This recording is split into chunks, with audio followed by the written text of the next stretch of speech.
It's the greatest adventure story ever told. Lewis and Clark's daring pursuit to cross thousands of miles of rugged terrain, to explore the rest of the continent, to finally reach the Pacific Ocean, gaze out over its vast expanse with their faithful guide by their side, of course, Sacagawea. You know Sacagawea, she's the most famous American woman of all time. I'm not kidding, she's the only one with her face on a coin, with more statues than any other woman in American history. It's safe to say her story absolutely captivated Americans. I mean, truly, what is not to love about a young mother fearlessly guiding white men through the wilderness with a baby strapped to her back? But did you know she didn't actually serve as a guide for most of the expedition? That's not even why they brought her along. And did you know that despite having her face on a coin and all those statues, we know very little at all about the real Sacagawea? We're not even sure how to properly say her name. Let's fix that.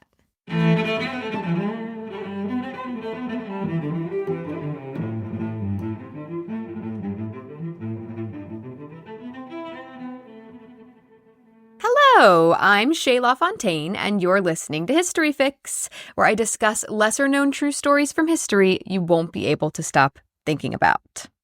Sacagawea is not exactly lesser-known history. I mean, the story of Lewis and Clark is practically shouted from the rooftops in the U.S. But despite all that fanfare over their expedition, you may be surprised by just how much you don't know about her, or them. Actually, the whole thing, the whole giant story, was basically forgotten about for 100 years. Yeah, the expedition happened 1804 to 1806, and they wrote all these journals, and they returned as heroes at the time, but then the journals were never officially published. They collected dust for a century in the archives. They were not rediscovered and published until 1904. And in the meantime, America basically forgot about Lewis and Clark. In Henry Adams' 9-volume History of the United States of America during the administrations of Thomas Jefferson and James Madison, they're barely mentioned. And when they are, he's dismissing them as unimportant to the history of the time period.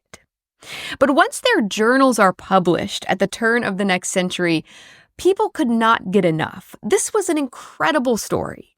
And it truly is. But before we dig in, real quick, this is your last week to buy a History Fix t-shirt. You have 1 week, actually 6 days, because I think it closes on Saturday. The link is in the description. Tap it, snag one. If you were hoping to get one, this is it. Don't forget. So let's start with Sacagawea. We'll come back to Lewis and Clark, or they'll make their way to us, rather. There's some debate over whether her name should be pronounced Sacagawea or Sacagawea. And it's not just because the English alphabet makes no sense. It's because we don't actually know for sure what language her name is. It's also spelled a bunch of different ways in the journals of the expedition members, so that doesn't help. But there's basically two competing theories. One is that her name is from the Hidatsa language, where Sakaga means bird and Wea means woman. So if that's true, it would be pronounced Sacagawea because they don't have a soft J sound in their language. But the Shoshone people firmly maintain that her name is actually from their language, meaning boat launcher, in which case it would be pronounced Sacagawea, which is how I've always said it. So, I mean, seems pretty easy to figure out, right? Was she Hidatsa or was she Shoshone? Who named her? But that's actually kind of hard to answer. She was born in, we think, 1788 in what is now the state of Idaho as part of the Lemhi Shoshone tribe. But when she was around 12 years old, she was captured by an enemy tribe, the Hidatsa, and taken to their village near present-day Bismarck, North Dakota. So is the name Sacagawea, Sacagawea, Hidatsa, or Shoshone? We aren't actually sure. I'm going to keep saying Sacagawea, which is the Shoshone version of the name, because those were her real people. At some point after arriving in the Hidatsa village in North Dakota, when she was still very much a child, Sacagawea caught the attention of a French-Canadian trader named Toussaint Charbonneau, who was living there amongst the Hidatsa. He sees her, He's like, hey, she's a 14-year-old kidnapped child. I'll take her. And he claims Sacagawea as his wife. One of his wives, actually, because he had already married another indigenous woman named Otter Woman. Actually, he had at least 5 young indigenous wives that we know of, and he married all of them when they were 16 years old or younger. When he married Sacagawea, she was probably 14 or 15, and he was like 45. He was a solid 30 years older than her. So we're in like 1803. Charbonneau marries Sacagawea, his child bride, at the Hidatsa village where she was taken after she was kidnapped. Okay, 1803. That same year, a world away, Thomas Jefferson is president of the United States, the 3rd president. He's been president for a couple years already, but in 1803, he sends a secret letter to Congress asking them for $2,500 to send an officer and a dozen soldiers to explore the Missouri River. We have this letter in the archives or whatever. He wants to explore the Missouri River, which starts in Missouri, on the border of Missouri and Illinois, actually. It starts at the Mississippi River, and it goes sort of northwest from there through Nebraska, South Dakota, North Dakota, and Montana. It's actually the longest river in the U.S., which blew my mind because I really thought it was the Mississippi. But no, it's the Missouri. Definitely missed that one in trivia once. So anyway, Jefferson wants to send someone to explore this river in order to expand the fur trade, make diplomatic contact with indigenous people, and honestly just to see what the heck's out there. He really wants to find the fabled Northwest Passage, which is a hypothetical water route from the Atlantic to the Pacific. So the Missouri River connects to the Mississippi. And the Mississippi connects to the Gulf of Mexico, which connects to the Atlantic. He's thinking if the Missouri also connects to the Pacific Ocean on the other side, then that's it. We've got it. Spoiler alert, it doesn't, but a man can dream. So he wants to do all that stuff, and it's a secret, of course, because that land does not belong to the United States. It actually belongs to various indigenous groups, if we want to split hairs, but it's been claimed by the French and the Spanish, and they don't exactly want Americans gallivanting about staking claims on stuff. But then a huge chunk of that land actually falls into Jefferson's lap with the Louisiana Purchase, when the U.S. bought 828,000 square miles from France for $27 million, a steal. So now Jefferson's like, oh, well, okay, now we have to go check it out. Let's go see what we just bought already. And he puts his personal secretary, Meriwether Lewis, in charge of the expedition. I don't know why. A secretary seems like a weird choice to lead a wilderness expedition. But Jefferson is like, you'll do. Go get him. But he gets some basic training first, of course. Lewis is sent to Philadelphia, where he learns about botany, celestial navigation, medicine, and zoology.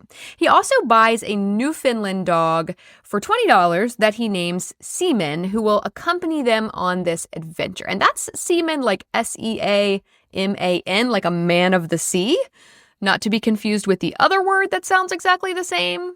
That would be the weirdest dog name ever. So throughout this whole story, you can go ahead and just picture a big, fluffy black dog with them, which just makes it all so much better. Lewis gets some guns, he gets some boats, and he gets a partner. He selects William Clark as his co-commander. Clark had been his military superior during some government battles with Native Americans in the 1790s. So I guess he's just like, who's the toughest guy I know? Well, there was that one guy in the military, that Clark guy. He'll work.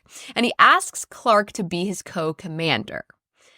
Except then the government was like, nope, we didn't authorize 2 commanders. We're not paying for 2 commanders. And so Clark was never an actual legitimate commander of the expedition.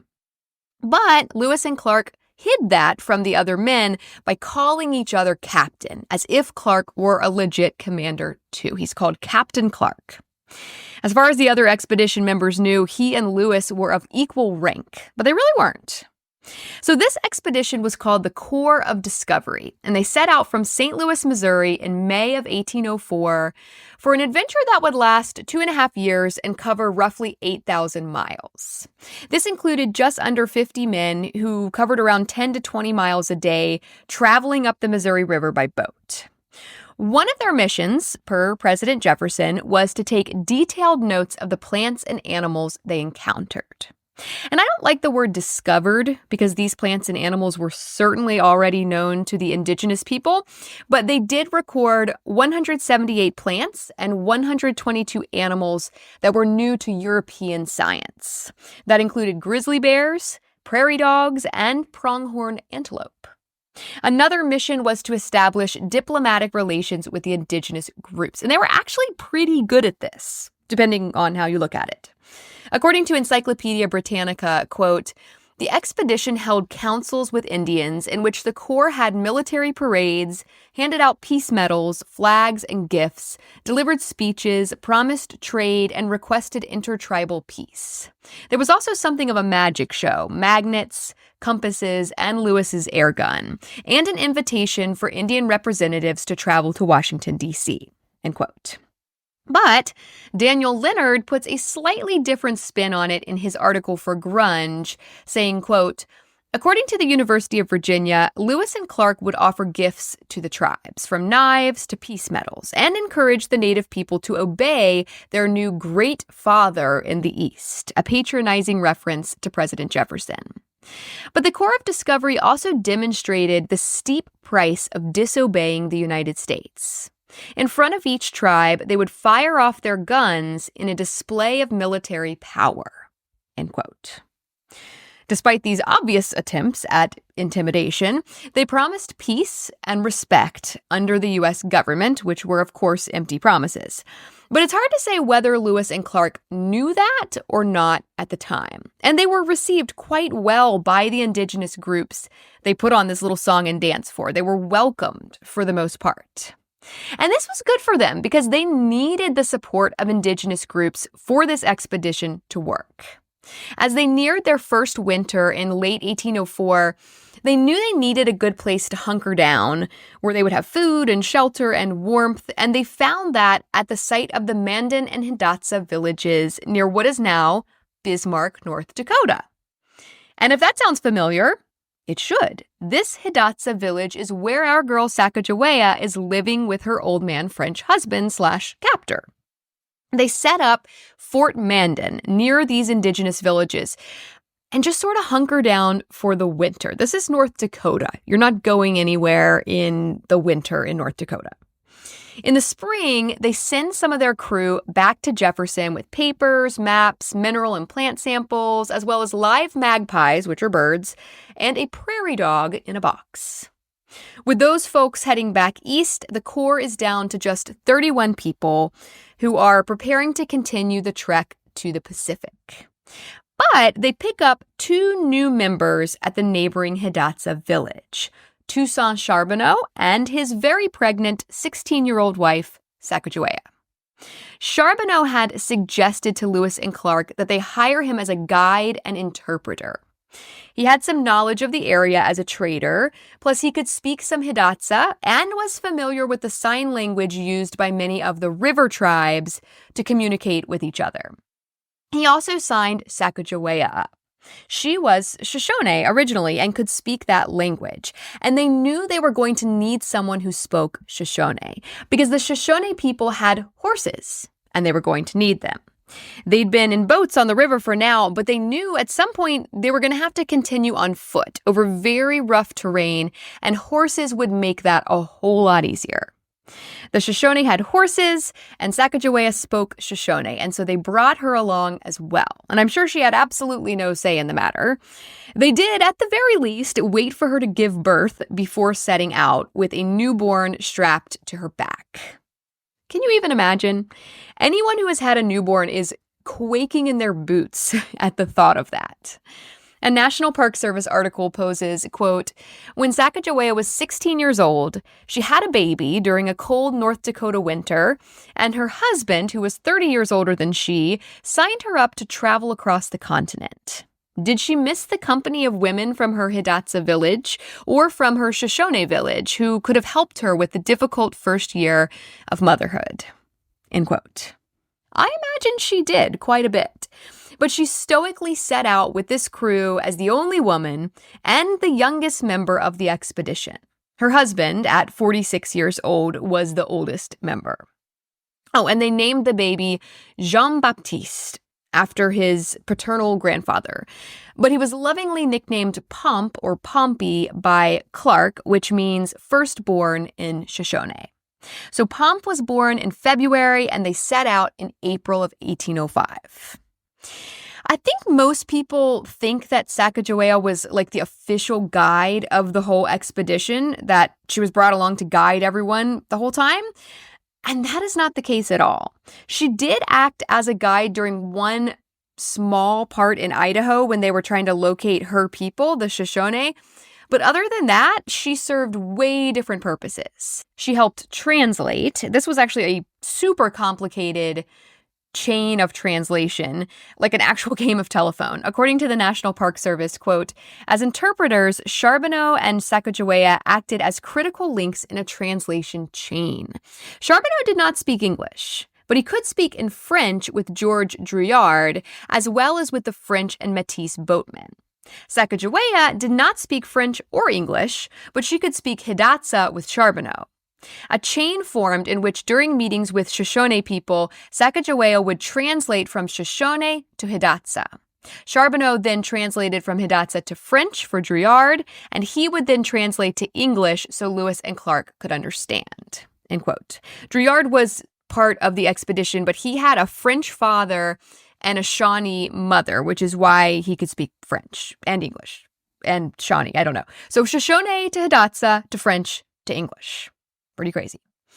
Sacagawea also helped with her knowledge of edible plants. She was able to supplement their diet quite a bit by just knowing what was safe to eat.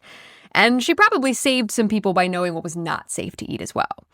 But honestly, they ate pretty well some of the time. Encyclopedia Britannica says, quote, the expedition encountered immense animal herds and ate well, consuming 1 buffalo, 2 elk, or 4 deer per day, supplemented by roots, berries, and fish, end quote. It's also a lesser-known fact that they ate dogs. Yeah, but not semen, of course. He was a pet. They didn't eat semen. According to Anthony Brandt, writing for National Geographic, quote, the Indians ate dogs, and so did the members of the expedition when nothing else was available. In the dry areas of what is now eastern Washington, in fact, where there was little if any game, and the only other choice was dried salmon, usually impregnated with sand, the men came to prefer dog. Their favorite foods were always elk, beaver tail, and buffalo, and when they were struggling up the Missouri, the men ate prodigious amounts of it, up to 9 pounds of meat per man per day. But dogs would do if dogs were all that they could get. Only Clark abstained. He couldn't bring himself to eat dog meat, end quote. 9 pounds of meat per man per day is crazy. But according to Daniel Leonard, they didn't just eat dog meat when nothing else was available. He writes in that grunge article, quote, some of the men actually began to like the taste of dog and continued to trade for dog meat with the natives along the Columbia River, ignoring the fact that the Columbia teemed with salmon, end quote. So anyway, Sacagawea served as an interpreter, helped identify edible plants to supplement their diet of ridiculous amounts of meat, but she also served an even more important role. She was a young mother with a baby on her back in the company of armed men. Teresa Potter and Mariana Brandman write for the National Women's History Museum, quote, Sacagawea was valuable to the expedition because her presence signified peace and trustworthiness. A group of men traveling with a woman and her baby appeared less menacing than an all-male group, which could have been mistaken for a war party, end quote. The National Park Service agrees, writing, quote, Sacagawea and her infant often served as a white flag of peace for the expedition. The Corps of Discovery entered potentially hostile territory, well-armed but undermanned compared to the Native American tribes they met. Because no war party was ever accompanied by a woman and infant, the response of the Native Americans was curiosity, not aggression. They talked first, and Sacagawea often served as the translator. Not a single member of the party was lost to hostile action, and the Corps journals makes several mentions of encounters with tribal communities in which the presence of a woman and her child signaled the peaceful nature of their mission. On October 19, 1805, Captain Clark documented one such meeting, when a group of men from the expedition encountered the Umatia while walking along the banks of the Columbia River ahead of the party's canoes. The men found the people of the village hiding in fear. But this small group of men were quickly followed by the expedition's canoes, inside one of which rode Sacagawea with her child. Clark recounts, quote, "As soon as they saw the wife of the interpreters, they pointed to her and informed those still indoors, who immediately all came out and appeared to assume new life. The sight of this Indian woman confirmed those people of our friendly intentions, as no woman ever accompanies a war party of Indians in this quarter," end quote. And that really is probably the most important role that she played and the reason why they had so few violent encounters with Indigenous people. Out of the whole 2.5-year trip, there were only 2 encounters that did not go smoothly. One was with the Lakota. After having a meal together, initiating trade and telling them about their new great father and firing the guns and whatnot, some of the Lakota started to get a little wary. Smart. They already had some trade established with the British, and they were wary of the Americans. Some of the men grabbed the rope of a docked boat and demanded more goods. Clark did the completely wrong thing and drew his sword, which just escalated the tension. He ordered his men to point their guns at the Lakota. But then the chief, Black Buffalo, intervened, reprimanding the Americans and ordering the Lakota men to fall back. He's like, no, y'all all chill. This encounter would prompt Clark to later refer to the Lakota as, quote, "the vilest miscreants of the savage race," end quote. And I'm like, dude, who's the one who pulled out the swords and guns? And who was the peaceful one? Who's the vilest miscreant then? Yeah, that's what I thought. And then this has me thinking about what happened to the Lakota in South Dakota 70, 80, 90 years later with the taking of the Black Hills region and all the violence and massacres and Mount Rushmore. And I wonder if that reputation Clark helped give them, the vilest miscreants of the savage race, played a role in any of that, in forming American opinions about the Lakota that somehow helped them justify some of that. Just a thought. The only other violent encounter of the expedition was with the Blackfeet tribe on their return trip home. Lewis had taken a small group to camp near Blackfeet territory while surveying land. And the Blackfeet were known for their military dominance in this area, so this is a rather confident move on Lewis's part. Leonard writes, quote, "According to PBS, Lewis' crew encountered 8 Blackfeet men who, after initial suspicion subsided, decided to camp with them for the night. But things went awry when Lewis informed the Blackfeet that some of their rival tribes, the Shoshone and Nez Perce, had already agreed to ally with the United States and would be receiving supplies and weaponry in return.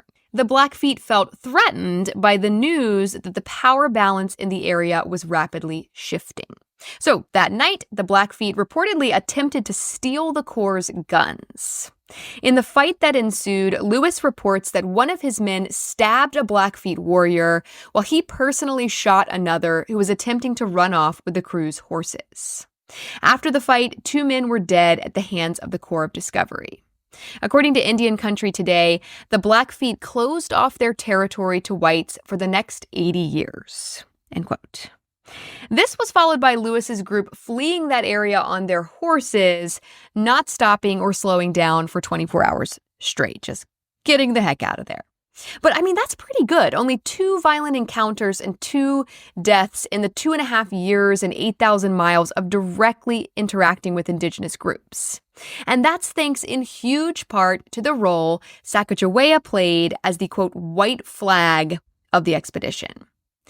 But outside of being a woman with a baby, she was valuable to the expedition in her own right. She was super brave and very calm, cool, and collected during times of crisis, more so than the men at certain points. And we know this because of one particular incident that happened on May 14th, 1805. Potter and Brandman write, quote, "Charbonneau was steering a boat through choppy waters when a sudden gust of wind caused the boat to tip sideways and fill with water. The expedition's valuable supplies fell into the water, and Charbonneau froze. Sacagawea stayed calm and rescued the instruments, books, gunpowder, medicines, and clothing from the water. Without these supplies, the expedition would have been in serious trouble, end quote. Which, I mean, I get it. She had a 3-month-old baby in May of 1805. Girl is motivated. She's not just going to let all their supplies float off. She's like, nope, we are not dying out here. Not an option. Meanwhile, Charbonneau is just sitting there, shaking in his boots like a dum-dum. She did serve as a guide for one small part of the expedition, though, and that was when they were nearing the Shoshone territory in Montana and Idaho, which is where she was raised. The Shoshone, remember, had horses, and Lewis and Clark needed the horses to carry them and their supplies over the mountains now. They were running out of river. The National Park Service writes, quote, Sacagawea's relationship with her Shoshone relatives was critical to the party being able to trade for these valuable animals. Without her, there was less of a chance that anyone would spare a horse for these strangers. They would have had to leave most of the equipment, from clothes to items of value that they could trade with indigenous people, on the Columbia River, end quote. And they need her to even find the Shoshone people. She's familiar with this area where she grew up. Lewis wrote in his journal on August 8, 1805, quote, the Indian woman recognized the point of a high plain to our right, which she informed us was not very distant from the summer retreat of her nation on a river beyond the mountains which runs to the west. This hill, she says, her nation calls the beaver head, from a conceived resemblance of its figure to the head of that animal. She assures us that we shall either find her people on this river or on the river immediately west of its source, which from its present size cannot be very distant, end quote. And of course, Sacagawea is right. They soon find the Shoshone, her relatives. The National Park Service article even wonders if maybe Sacagawea knew that going on this journey meant seeing her people again. Maybe she did so willingly. Maybe she even persuaded her husband to bring her along with him. We'll never know. But, and I love this part of the story, she does reunite with her family once they find the Shoshone summer village. Here's what the National Park Service writes of this moment. Quote, in August 1805, a few Shoshone people traveling came across a group of visitors, one of whom was Meriwether Lewis. This group of Shoshone people had recently been attacked and lost 20 friends and family members, most of their homes, and many horses, and yet they kindly welcomed these newcomers and assisted them on their journey. The Shoshone people communicated to the visitors using the sign language that was common among indigenous communities and non-native traders across North America, which one of the visitors knew, and we know that Charbonneau knows this. Kameawait, the leader of the Shoshone group, led the way in inviting the visitors to smoke and take off their shoes, which signified friendship. They gave the visitors serviceberry and chokeberry cakes, salmon, and antelope. They danced and sang with them into the evening. The visitors wanted to know what lay on the other side of the mountains.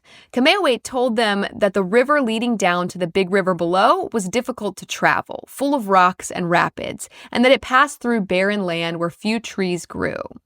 The visitors seemed disappointed by this news.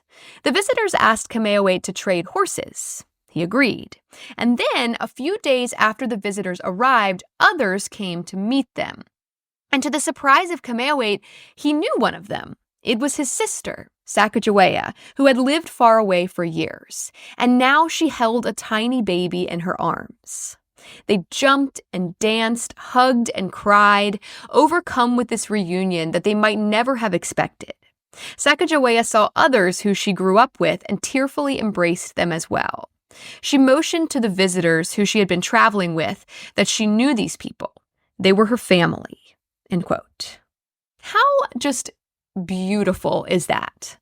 And of course, they give them the horses they need to get over the mountains because Sacagawea is with them. On November 15th, they finally reached the Pacific Ocean. This was Sacagawea's first time seeing an ocean. Clark wrote that she was, quote, very impatient to be permitted to go with me and was therefore indulged. She observed that she had traveled a long way with us to see the great waters, and that now that monstrous fish was also to be seen, she thought it very hard that she could not be permitted to see either. She had never yet been to the ocean, end quote. And the monstrous fish he mentions was a whale carcass that had washed up on the beach. So they made it to the Pacific, but now it's November and winter is fast approaching. They cannot cross back over those mountains during the winter. They would not survive. So they have to set up a winter camp and wait for spring to start heading back. But first they have to figure out where to set up that camp. Where is the best place to hunker down for the winter? And to figure that out, they do something really remarkable. On November 24th, they all vote. All of them. Lewis and Clark asked each member of the expedition to vote on a location for the winter camp. And this is remarkable because they let everyone vote, including Sacagawea, including York, a black man who was enslaved by Clark, including George Driard, Francois Lepage, and Pierre Crusat, who were all half Native American. That sort of inclusivity was unheard of at the time.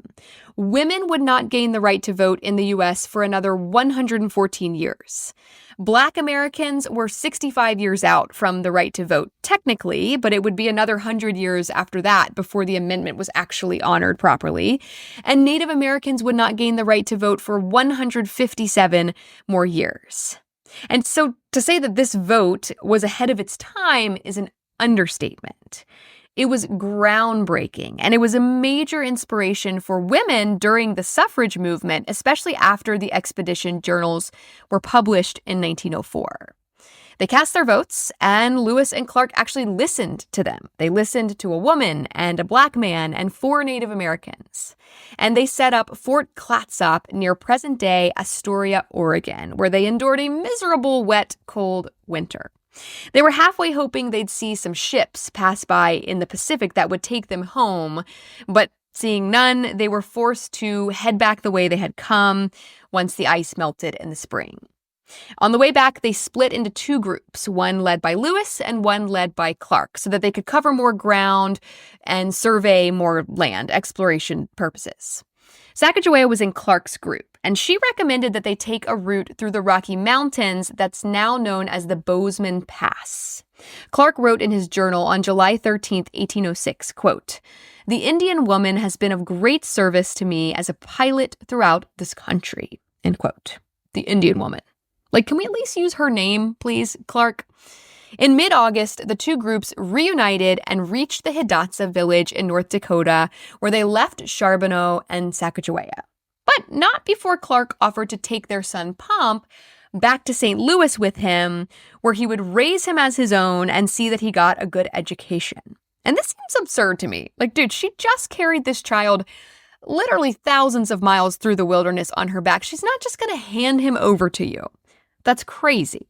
And she doesn't at first. They think he's too young, but they do agree to send him to Clark in St. Louis when he's older, which they do. When Pomp was 5 years old, Charbonneau and Sacagawea brought him to St. Louis as promised and left him with Clark to oversee his education. I don't know. I guess that was a thing. They thought he would have a better life there. I don't know. I have a 5-year-old boy, and I can tell you right now, there is no way I would be down for this plan, but whatever. Anyway, backtrack. August 1806, they drop Charbonneau, Sacagawea, and Pomp, who's like 1.5 years old now, off at the Hidatsa village, and they head back to St. Louis, where they are met with a grand reception on September 23rd. Lewis and Clark each receive 1,600 acres of land. The other men each get 320 acres. Lewis is also made governor of the Upper Louisiana Territory. According to Encyclopedia Britannica, the total cost of the expedition was $38,000, which has to be in 1806 money. Today, that's something like $980,000. And this is pretty incredible, considering the dangers that they faced. They only lost 1 man during the entire 2.5-year adventure. And this guy, Charles Floyd, he just got sick and died during the first few months of the expedition. Historians believe of a burst appendix. He didn't starve or get attacked by a grizzly bear or fall down a ravine or anything, just sort of a random health-related death. That was the only one. A lot of people got sick, though, for sure, mostly dysentery, but they also suffered from boils, tick bites, injuries from prickly pear cactus, and a lot of STDs. That's right. And you may be thinking, well, this is a group of almost entirely all men and 1 married woman. How are they getting STDs? Well, wife sharing was culturally acceptable among many of the indigenous groups that they visited with. And so the expedition members were sleeping around quite a bit. Not with Sacagawea, probably, whose husband was French, but with pretty much everybody else's wives and daughters. According to Anthony Brandt, writing for National Geographic, quote, Plains Indians believed that spiritual power passed between people during the sex act. By sharing their wives, they could appropriate the power of the other person. Nobody seemed to have more power than a white man, with his guns, his ability to work metal, his technological prowess. One young member of the Corps of Discovery was offered 4 Mandan women in a single night. Clark's black slave, York, was even more magical to them. The Indians Lewis and Clark encountered had never seen a black man. York made out like a bandit. End quote. But of course, this comes with consequences. Many of these women had previously been with French and British traders who gave them venereal diseases like syphilis, which was incurable at the time. The contemporary treatment for syphilis, which didn't work and actually caused more harm than good, was mercury pills. So the men were sleeping around with native women, getting syphilis, and then taking mercury pills to try to treat it, which usually just made them even sicker than they were before. According to Smithsonian Magazine, historians have been able to track the route of Lewis and Clark's expedition by looking for mercury deposits left behind in their poop. Like wherever they pooped 200 some years ago, there are still high mercury levels in the soil there that are measurable. Pretty cool and weird and kind of gross. Of course, this wife and daughter sharing would have had other consequences as well. While there's nothing confirmed officially that I could find, these encounters would have almost certainly produced children. According to Brandt, quote, old Indian traditions claim that the expedition left children behind as well. In the 1870s, a blue-eyed, blonde-haired Nez Percé told the Western photographer William H. Jackson that he was William Clark's son. End quote. Like I said, unconfirmed. But, like I said earlier, despite their grand reception in St. Louis, and despite the really incredible things the Corps of Discovery accomplished on this expedition, the fanfare pretty quickly faded away, and Lewis and Clark were almost forgotten for around 100 years.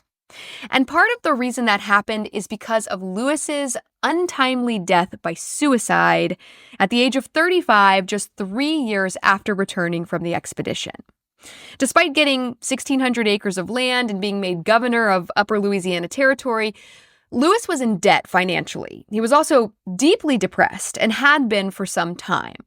Based on contemporary accounts, he suffered from some mental illness, probably bipolar disorder, that ran in his family. Thomas Jefferson wrote, quote, Governor Lewis had from early life been subject to hypochondriac affections. It was a constitutional disposition in all the nearer branches of the family of his name. It was more immediately inherited by him from his father. While he lived with me in Washington, I observed at times sensible depressions of mind. But knowing their constitutional source, I estimated their course by what I had seen in the family, end quote. Which doesn't make a whole lot of sense, but he's basically saying it ran in his family. Clark also reported bouts of euphoria and depression prior to Lewis's death, which is very bipolar sounding. He also reported that Lewis was deeply in debt, drank heavily, and used opium.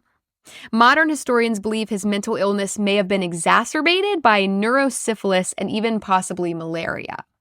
So when, on an October evening in 1809, Lewis was found at an inn with a gunshot wound to the head and another to the chest, neither Jefferson nor Clark were all that surprised. It was assumed pretty much immediately that he had committed suicide.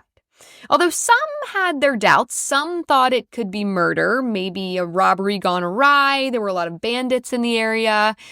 But I don't know, I'm pretty sure it was suicide. He had a failed attempt to take his own life just a few days before this on a boat ride south, and the innkeeper's wife had even witnessed the suicide, sort of. She heard the gunshots, and she saw Lewis crawling around prior to his death with no one else present. So that explains why his journals sort of went nowhere. Clark, on the other hand, lived out a full, for the time, life, dying in 1838 at the age of 68. And his funeral was one of the largest in St. Louis history. Good for him. He did not, however, afford such a lovely life to York, the black man he enslaved who came along with him on the expedition. Everyone who went on the expedition, including Charbonneau, received monthly pay and 320 acres of land. But remember, Lewis and Clark actually got 1,600. Except for two people, Sacagawea and York. Like Sacagawea, York was forced to join the Corps of Discovery expedition. He had no say in the matter. Clark wanted to bring him along. He was enslaved by Clark, so he went. And he was not treated very well. While the indigenous women admired him, the white men he traveled with did not treat him as an equal. According to Smithsonian Magazine, one of the men threw sand in his face, causing him to almost lose an eye. But York most likely hoped to get something out of it. Not pay, not land, but freedom. Enslaved people who went above and beyond were sometimes freed by their enslavers, and there's a good chance that York clung to this hope during the expedition. Unfortunately, Clark wasn't having it. Leonard writes, quote, "But when the mission concluded, William Clark refused to free York. In fact, York's request to be freed enraged Clark, who threatened to sell him to a more severe master in the South." End quote. When York asked to be hired out to work on a farm in Louisville where his wife was enslaved, Clark also denied that request. So Clark's a jerk, basically. He did eventually grant York his freedom sometime before the 1830s, but, quote, continued to claim that York preferred life as a slave. End quote. Barf. Won't eat a dog, but sees nothing at all wrong with enslaving a man. So what about Charbonneau and Sacagawea? The last we heard of them, they had brought their son, Jean-Baptiste, aka Pomp, to live with Clark, the jerk, in St. Louis. After that, they went back to the upper Missouri River area where they worked for a Missouri Fur Company trader. We think Sacagawea had a baby girl in 1812 that was named Lizette, and historians believe that Sacagawea actually died later that year because of an entry in the journal of a fur trader named John Lutig that reads, quote, "The wife of Charbonneau died of a putrid fever on December 20th, 1812. But remember, Charbonneau had several wives. This journal entry does not definitively mean that the wife who died on December 20th was Sacagawea. It could have been. She would have been 25 years old, but there is a chance it wasn't. Leonard writes, quote, "Native American oral tradition says that Sacagawea left her husband and moved out west, eventually returning to the Shoshone tribe in Wyoming, where she remained until her death in 1884. If this is true, then Sacagawea would have been in her 90s when she died. A happy ending for the most beloved member of the Corps of Discovery." End quote. And that would be a happy ending if it were true. But the Shoshone themselves believe that Sacagawea died young and side with the 1812 journal entry. Rosina George, who claims to be related to Sacagawea through her brother Cameahwait, writes, quote, "Grace Raymond Hebbard, a non-Indian professor of political science at the University of Wyoming, was partly responsible for this particular error. Her 1933 treatise Sacagawea was both inaccurate and poorly researched, but it became the most available library reference on the topic. It was Hebbard, not Wind River Shoshone, who created the story of an aged Sacagawea living out her life in Wyoming." End quote. We believe Lizette, the baby girl, joined her brother Pomp in Clark's care in St. Louis, but most likely died young. Pomp lived to be 61. He got an education, he traveled to Europe, and he participated in military expeditions in the western states. Just regular 1800s white male stuff. So what of all this? Why is this important? Well, on the one hand, it's a pretty remarkable story in general, a daring, successful adventure story, an expedition that somewhat amazingly established peaceful relationships between Indigenous and white Americans. An expedition that overlooked gender and race when casting votes. It's kind of a beautiful thing in a lot of ways, and I can see why Americans have clung to it. But on the other hand, there were certainly negative consequences of this expedition. Lewis and Clark seemed to believe that the U.S. government would do this thing the right way, that they would move in and treat the native people with respect, honor them. That's what they preached, anyway. But of course, that's not what happened at all. And the Lewis and Clark expedition, the core of discovery, really is what set off westward expansion in earnest. It inspired more and more Americans to head west, using the information the Corps had gathered, the maps they had made. And over the next century or so, this spark led to the dispossession of almost all indigenous lands by the government, the decimation of their populations, and the all-out destruction of their culture and way of life. Did Lewis and Clark know that that was going to happen? I don't know. Probably not. Can we blame them for it? I don't know. That's a deeply philosophical question. And what of Sacagawea? Can we blame her? Do her people blame her? She reminds me a little bit of La Malinche, the indigenous woman who served as a translator for Hernan Cortez as he destroyed the Aztec Empire. And I talked about this in episode 22 about Tenochtitlan. La Malinche has come to be despised by many native Mexicans as a traitor, the, quote, perpetrator of Mexico's original sin and a cultural metaphor for all that is wrong with Mexico, according to the New York Times. But Sacagawea does not appear to be viewed that way among Native Americans. Maybe it's because Lewis and Clark weren't directly conquering the people they encountered. Maybe they recognized that she had no say in the matter, that she was forced to come along. Maybe it's that she was so young, so pure, a mother with a baby on her back, still a white flag. Her descendant, Rosina George, writes, quote, "The nation and world have accepted Sacagawea as the symbol of unity and harmony because she was an individual who was willing to share her culture and knowledge to perpetuate peace. A universal Native American teaching is to help others who are in need, and that is what she did on the expedition." End quote.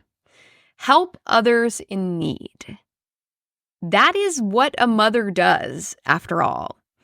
And so, in some ways, she is all of our mothers, and we are that baby strapped to her back.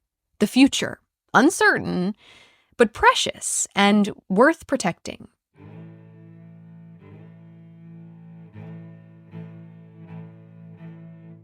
Thank you all so very much for listening to History Fix. I hope you found this story interesting, and maybe you even learned something new. Be sure to follow my Instagram @HistoryFixPodcast to see some images that go along with this episode and to stay on top of new episodes as they drop. And I'd also really appreciate it if you would rate and follow History Fix on whatever app you're using to listen, and help me spread the word by telling a few friends about it. That'll make it much easier to get your next fix. Information used in this episode was sourced from the National Women's History Museum, the National Park Service, Encyclopedia Britannica, Smithsonian Magazine, National Geographic, the New York Times, the Lewis and Clark Rediscovery Project, the State Historical Society of North Dakota, and Grunge. As always, links to these sources can be found in the show notes.